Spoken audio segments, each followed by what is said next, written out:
Hello everyone, আজকে আমরা বাড়িতে বানিয়েছিলাম মাটন বিরিয়ানি। মাটন বিরিয়ানি বানানোর জন্য এখানে প্রথমে আমরা নিয়ে নিয়েছিলাম মশলা।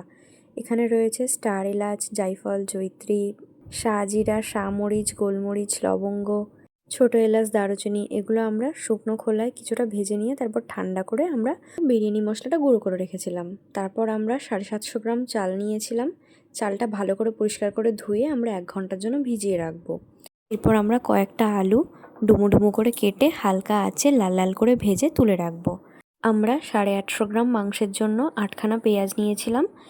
পেঁয়াজগুলো কুচি করে কাটার পর আমরা কড়াইতে সর্ষের তেল দিয়ে পেঁয়াজগুলো ভেজে নেব। আর আমরা এখানে কিছুটা পেঁয়াজ তুলে রেখেছি বেরেস্তার জন্য। আর বাকি পেঁয়াজটার মধ্যে আমরা মাটনটা দিয়ে দিয়েছি। তার মধ্যে আমরা দিয়েছি 3 চামচ রসুন বাটা, 3 চামচ আদা বাটা এবং 3 চামচ মতো ভেজে রাখা কাঁচা লঙ্কা বাটা। কাঁচা লঙ্কাটা ভেজে নিয়ে বাটলে রান্নার টেস্টটা যেন দ্বিগুণ বাড়িয়ে দেয়। তারপর আমরা সব মশলাগুলো দিয়ে ভালো করে মাংসটা কিছুক্ষণ কষিয়ে নেব।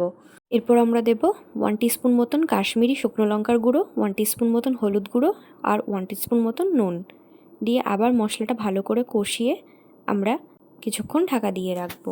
15 মিনিট মতন কষানোর পর আমরা ঢাকনা তুলে ওর মধ্যে দিয়ে দেবো 2টো তেজপাতা এবং প্রথমে যে বিরিয়ানি মশলাটা আমরা বানিয়ে নিয়েছিলাম সেই বিরিয়ানি মশলাটা আমরা 1 চামচ মতন ছড়িয়ে দেব। এরপর কিছুক্ষণ নাড়াচাড়া করে আমরা এর মধ্যে জল দিয়ে দেব। মাটনগুলো যাতে অর্ধেক ডুবে থাকে ঠিক ততটা পরিমাণ জল দেব। তারপর ঢাকা দিয়ে আমরা 1 ঘন্টা মিডিয়াম ফ্লেমে কষিয়ে নেব। এরপরে আমরা একটা বাটিতে নিয়ে নেব দুধ, তার মধ্যে নিয়ে নেব কিছু স্যাফরন, তারপর নেব 2 ছিপি গোলাপ জল, 2 ছিপি কেওড়ার জল এবং 2 থেকে 3 ফোঁটা মিঠা আতর। তারপর এটা আমরা কিছুক্ষণ ঢেকে রাখবো। পর আমাদের মাটনটা যখন 60% রেডি তখন আমরা কিছুটা দই দিয়ে দেব। দইয়ের ক্লিপটা নিতে আমি ভুলে গিয়েছিলাম। আর তারপর কিছুক্ষণ নাড়াচাড়া করে আমরা মাংসটা নামিয়ে নেব। এখানে আমরা মাটনের থেকে যে তেলটা বেরিয়েছিল বা যে রোগানটা বেরিয়েছিল সেটা আমরা তুলে রেখেছিলাম। আর এই যে আমরা মাটনের পিসগুলো তুলে নিয়েছি। এখানে আমাদের বিরিয়ানির রাইসও একদম রেডি। তারপর আমরা ডেচকিতে কিছুটা ঘি ব্রাশ করার পরে আমরা লেয়ারিং করা শুরু করব। এই যে আমি একে একে মাটনগুলো দিয়ে দিচ্ছি সাজিয়ে। মাটনগুলো একে একে দেওয়া হয়ে গেলে এরপর আলুগুলো সুন্দর করে সাজিয়ে দেব। এরপর আমরা এর মধ্যে কিছুটা পরিমাণ খোয়া ক্ষীর গ্রেট করে দিয়ে দেব। তারপর আমরা যে মাটন থেকে যে রোগানটা তুলে রেখেছিলাম সেই রোগানটা ছড়িয়ে দেব। কিছুটা পরিমাণ রোগান দেওয়ার পরে আমরা 1 চামচ মতন বিরিয়ানি মশলা ছড়িয়ে দেব। তারপর আমরা কিছুটা বেরেস্তা ছড়িয়ে দেব। বেরেস্তাটা দিয়ে দেওয়ার পরে আমরা এখানে প্রথম প্লেটের যে রাইসটা দিচ্ছি সেটা আমরা 60% বয়েল করে তুলে রেখেছিলাম। সেই রাইসটাই আমরা এখানে ভালো করে ছড়িয়ে দেব। রাইসটা ভালো করে ছড়িয়ে দেওয়া হয়ে গেলে এখানে সব কিছুর সাথে মিশিয়ে রাখা স্যাফরন মিল্কটা আমরা ভালো করে ছড়িয়ে দেব। কিছুটা পরিমাণ স্যাফরন মিল্ক ছড়িয়ে দেওয়ার পর এখানে আমরা সেকেন্ড প্লেটের রাইসটা ভালো করে লেয়ার করে নেব, যেটা কিনা আমরা 70% বয়েল করেছিলাম। রাইসটা লেয়ার করে দেওয়া হয়ে গেলে উপর থেকে আমরা মাটনের রোগানটা আবার ছড়িয়ে দেব।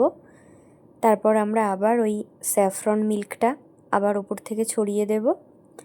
আর এরপর বেরেস্তাটা উপর থেকে ভালো করে ছড়িয়ে দেব। এরপর আমরা ফাইনাল লেয়ারিং করব। ফাইনাল লেয়ারিংয়ের জন্য আমরা যে রাইসটা তুলে রেখেছিলাম সেটা মোটামুটি 80 to 90% কুকড। তো সেই রাইসটা ভালো করে ছড়িয়ে দেওয়ার পর এখানে যেটুকু রোগান অবশিষ্ট ছিল সম্পূর্ণটাই আমরা এবার ফাইনালি উপর থেকে ছড়িয়ে দেব। রোগানটা ছড়িয়ে দেওয়ার পর যেই স্যাফরন মিল্কটা অবশিষ্ট থাকবে সম্পূর্ণটাই আমরা এবার ছড়িয়ে দেব। তারপর আমরা উপর থেকে আবার কিছুটা পরিমাণ বিরিয়ানি মশলা ছড়িয়ে দেব। তারপর আমরা বাকি বেরেস্তাটা উপর থেকে পুরোপুরি ছড়িয়ে দেব। এরপর আমরা কিছুটা পরিমাণ ঘি দিয়ে দেব। আপনারা চাইলে আরও অনেকটা পরিমাণ ঘি দিতে পারেন, কিন্তু আমরা খুব একটা বেশি দিইনি, কারণ যেহেতু বাড়িতে করছি তাই আমরা খুব একটা রিচ করতে চাইনি ব্যাপারটাকে। এরপর লেয়ারিং করা কমপ্লিট হয়ে গেলে সবশেষে আমরা এখানে আটা দিয়ে ডেচকিটাকে সিল করে নেব। আটাটা আমরা আগেই মেখে রেখেছিলাম। তারপর একটা ঢাকনা দিয়ে ভালো করে ঢাকনাটাকে আটার সাথে সিল করে নেব যাতে একটুও ভেপার না বের হয়। আর তারপরে আমরা বিরিয়ানিটাকে 45 মিনিটের জন্য দমে বসাবো মাঝারি আঁচে। আর 15 মিনিট আমরা গ্যাস বন্ধ করে ওটাকে রেখে দেব। এরপর দেখতেই পাচ্ছেন আমাদের বিরিয়ানি একদম রেডি। আর বিরিয়ানির ডেচকিটাকে খোলার পর এতটা ভালো স্মেল আসছিল। আর এই যে আমি এখানে বিরিয়ানিটা কাটার চেষ্টা করছিলাম, যদিও আগে কখনো করিনি, কিন্তু আমি চেষ্টা করছিলাম করার। আর বিরিয়ানিটা এতটা সুন্দর কুক হয়েছিল, খেতেও হয়েছিল খুব সুন্দর। এরমভাবে ঘরোয়া পদ্ধতিতে বিরিয়ানি বানিয়ে নিলে আশা করি আপনারা কেউই আশাহত হবেন না। এইভাবে বাড়িতে বিরিয়ানি বানিয়ে নিলে আশা করি আপনাদের সবারই খুব সুন্দর লাগবে। আর এই যে দেখুন, এখানে আমাদের মাটনটা, আলুটা কি সুন্দর কুক হয়ে গেছে, একদম যেন সেই ঝরে ঝরে পড়ছে। এইখানে বিরিয়ানির প্লেটটা নিয়ে যখন আমি ভিডিও শ্যুট করছিলাম, আমার তো খিদেই পেয়ে যাচ্ছিল। যাই হোক, ভিডিওটা ভালো লাগলে অবশ্যই লাইক, কমেন্ট, শেয়ার আর ফলো করতে ভুলবেন না কিন্তু।